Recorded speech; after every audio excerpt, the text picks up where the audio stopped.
Oh, we are doomed to keep sinning? Why are we so pessimistic, man? What? Why? Oh man, am I saying that we have not sinned? We've all fallen short. We have these impulses. We have these nature that's within us that does do wrong. You know. Now, when someone says we just can't stop sinning, I'm thinking, what sin can we not stop doing?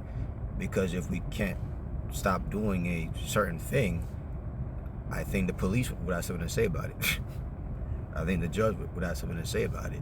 We can't tell the judge, the police, well, sorry I stole that thing, I just can't stop sinning. Sorry I raped that person, just can't stop sinning. Sorry I was defrauded somebody with a whole bunch of money, can't stop sinning. Sorry, murder that person, just can't stop sinning. I think the judge, the police will look at this with a very quizzical look on their face, like, right? You know, and I'm not saying that sins is easy to stop doing, right? I'm not saying that we will ever be in a state where we will stop sinning entirely, but there's a difference between someone that's intentionally living in sin and not caring, I'm gonna do what I want, I don't care, nonchalant about it, to someone that slips up here and there, right? As the Bible does say, don't let sin have dominion over you. Oh, don't make a practice of sinning is a particular Bible verse I'm about to say in a bit. It says, come on, there's people who are excellent, say, sports. How you become great at sports? How do you become become great at that? Excellent, proficient in that. You keep doing it. You keep showing up. You put that work in. That training. A great football player, boxer, basketball player, soccer player. You put that work in amid the sacrifices. Career. You put the work in. You show up.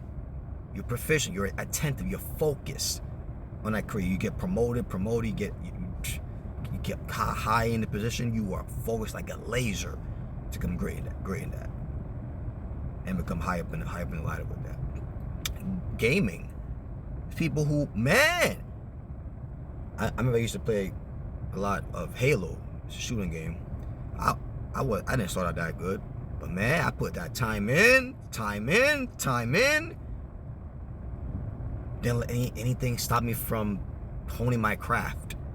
Focused, and I became really good, and especially being like a sniper. Why? I put time in. I was locked in, focused, man. A lot of gamers who are just, wow, credible at that particular game, they put that time in. They are laser focused. And here we go, sex. There's people out there who want to be great. Oh man, great at sex. I want someone that can perform well. The people would say, oh, I had a girl, or have a girl, have a guy that perform amazingly well. And there's people who want to be great performers sexually. Why? How did they do that? Maybe they do it a lot.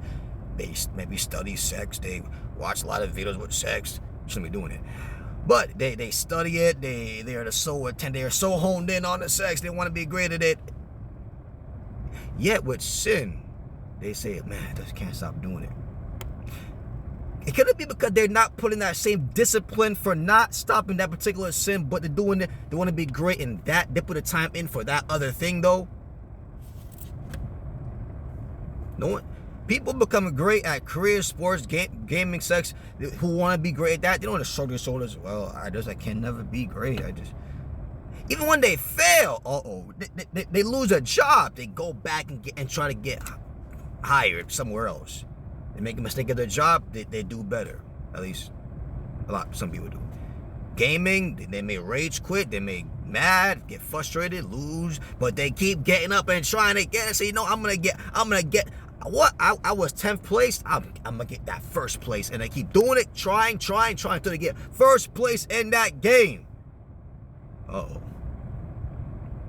Come on, there's people that want to get her abused body count. Not condoning it, but to say the reality. And they set their game up, they get their skills up, whatever, with trying to get a girl, trying to get a guy, and they're laying around with whoever. They're not letting anything stop them. They are focused. Uh-oh. Come on.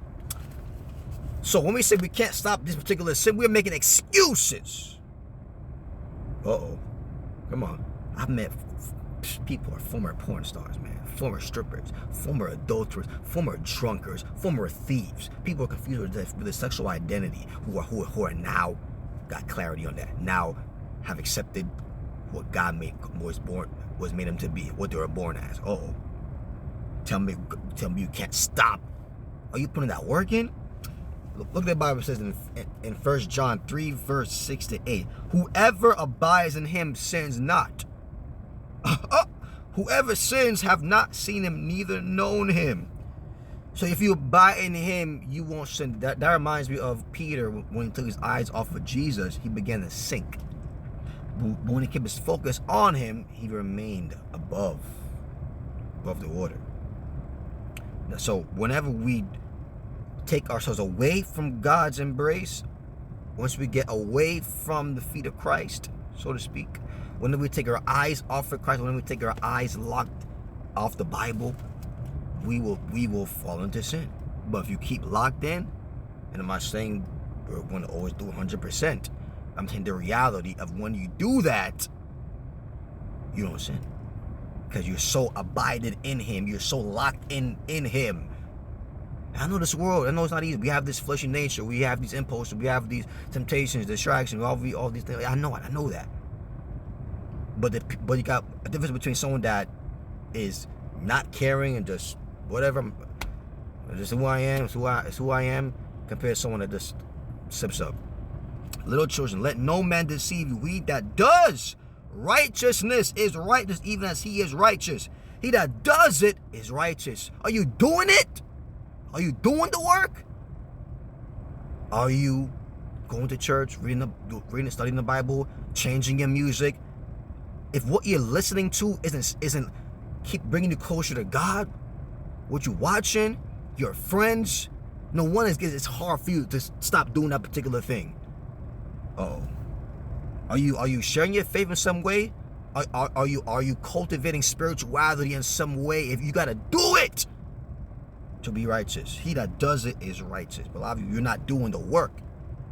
You say God's working on me. Oh, pray for me. But don't judge me. God's working on me. But you're not doing the work. You're not making the sacrifice in your everyday life. Are you changing? Are you deleting some numbers off your phone? Deleting some numbers, some pictures. Oh, changing where you go. Where you going? The environments, man. And so I just can't stop sinning. What are you doing with your personal daily discipline? He that commits sins of the devil. For the devil sinned from the beginning. For this purpose the Son of God was manifested, that he might destroy the works of the devil. He that commits sins of the devil. For those who say, I just can't stop sinning, you're basically saying you're of the devil. But they're saying people won't want to be called that. No, don't say I'm of the devil. How dare you? You just said you can't stop sinning. And another verse says, he that practices sins. He that makes a practice of it. Come on. So those who have, like, say, a medical practice or specialty, they're really good at it. They're an expert at it. Don't be an expert in sinning. Uh-oh. You practice it compared to you rarely here and there fall into something not meaning to. There's a difference. So stop being pessimistic. Put that work in. Made the sacrifice and made a change like other people have done, and like me as well has done the work. and you get victory. And you can't do it in your own strength, only in God's strength. All right, y'all. God bless you. I love you. Blessings.